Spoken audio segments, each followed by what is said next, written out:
আমি হোটেলে কিন্তু সবার কাছে ভিক্ষা যাই বাবা, ভিক্ষা যাইবো, যে আমার ছেলেরা আমার কেউই দেখে না। ধরেন হেরে যে গড্ডা দিছে এটা তো ধরেন কোম্পানি থেকে দিছে। রিপন ছেলেটা খুবই ভালো, মানে একবারে গরিবের সন্তান। কামাইতেছে অবশ্যই, কিন্তু তার যে অবস্থাটা মনে হয় হেলা যে ফেজ এটা আরেকজন চালাইতেছে সে কিন্তু তোরা বুঝে না। একটি ভুল সারা জীবনের কান্না, হ্যাঁ এটাই বাস্তব। এই রিপন মিয়ার সাথে এরকমই হয়েছে, কারণ রিপন মিয়ার মায়ের একটি ভুলের জন্য আজকে রিপন মিয়ার জীবনটা শেষ হয়ে গেছে। রিপন মিয়া কিন্তু তার ফুল ফ্যামিলি নিয়ে এসে সময় টিভির লাইভে এসে প্রায় 40 মিনিট যাবত লাইভে কথা বলছে, তার জীবন স্টোরি বলছে সম্পূর্ণ। সে কি করতে চায়, কেন সে মিডিয়াতে আসতে না চাইছে না, এই কথাগুলো ফাঁস করে দিছে। কারণ হচ্ছে রিপন মিয়া কিন্তু একজন পেশাগত একজন কাঠমিস্ত্রি। রিপন মিয়া কিন্তু কাঠমিস্ত্রি করে তার জীবিকা অর্জন করতো। কারণ হচ্ছে রিপন মিয়ার বাড়ি কিন্তু বাড়িঘর আপনারা দেখছেন যে এটিএন বাংলার নিউজের মধ্যেও দেখছেন যে সম্পূর্ণ বাড়িঘর বাঙ্গা, কুত্তা ওদিকে হামায় ওদিকে বার হয়। মূলত কই থেকে কি হয়েছে আমি মানে বুঝি না বিষয়টা। তারা মূলত আগে মনে হয় আব্বু আম্মুর কাছে গেছে, এরপরে আমাদের বাড়িতে গেছে, আমি বাড়িতে ছিলাম না, আমি বাজারে ছিলাম। রিপন মিয়া কিন্তু একজন অশিক্ষিত, একজন মূর্খ। কারণ হচ্ছে রিপন মিয়ার কিন্তু লেখাপড়া নাই, এরকম কথা বলতেছেন অনেক ভাইরা, অনেক যারা রিপন মিয়ার ভিডিও দেখতেন এরাই বলতেছেন রিপন মিয়া একটা অশিক্ষিত। হ্যাঁ, রিপন মিয়া একজন অশিক্ষিত, অশিক্ষিত হলেও সে একজন ভালো মনের মানুষ। কারণ হচ্ছে রিপন মিয়ার বিরুদ্ধে আর যত সম্পূর্ণ অভিযোগ মিথ্যা, বানোয়াট।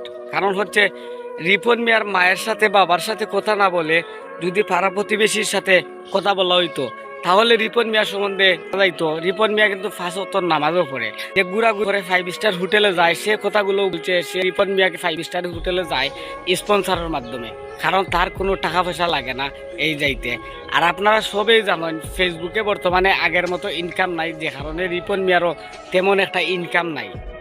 সময় টিভির লাইভের সাক্ষাৎকারে সে বলছে সে আর কন্টেন্ট বানাবে না, সে কাজের ফাঁকে ফাঁকে 2 ঘন্টা যে রেস্ট পাইতো, 1 ঘন্টা রেস্ট পাইতো, জিরাইতো, এই সময়টুকু নাকি হে হাই ফ্রেন্ড কেমন আছেন এরকম কইয়া ভিডিওটা বানাইতো, ভিডিওটা তৈরি করতো। কারণ হচ্ছে পেশাগত তার, সে কন্টেন্ট ক্রিয়েটর, সে ভিডিও বানানো তার এটা পেশা ভাইবা সে নিছে না। কারণ হচ্ছে সে যদি এই কাজটা নাও করে তবু হে চলতে পারবে, কারণ হে পেশাগত একজন কাঠমিস্ত্রি, সে কাঠমিস্ত্রি কাজটাই করবে। এই দুনিয়াতে প্রত্যেকটা ফ্যামিলিতে ঝামেলা আছে, এই দুনিয়াতে প্রত্যেকটা ফ্যামিলিতে সমস্যা আছে। কারণ শুধু যে রিপন মিয়ার ফ্যামিলিতে সমস্যা আছে এরকম কোনো কিছু না। কারণ হচ্ছে রিপন মিয়া একজন ভালো মনের মানুষ, আমরা এটাই জানি। রিপন মিয়ারে যারা ভুল বুঝতেছেন কেউ আর ভুল বুঝবেন না, কারণ রিপন মিয়া সঠিক আছে। আর যে কথাটা তার মায়ে বলছে সে কথাটা মিথ্যা। কারণ হচ্ছে সে তার ফ্যামিলিরে দেখাশোনা করে এবং টেক কেয়ার করে।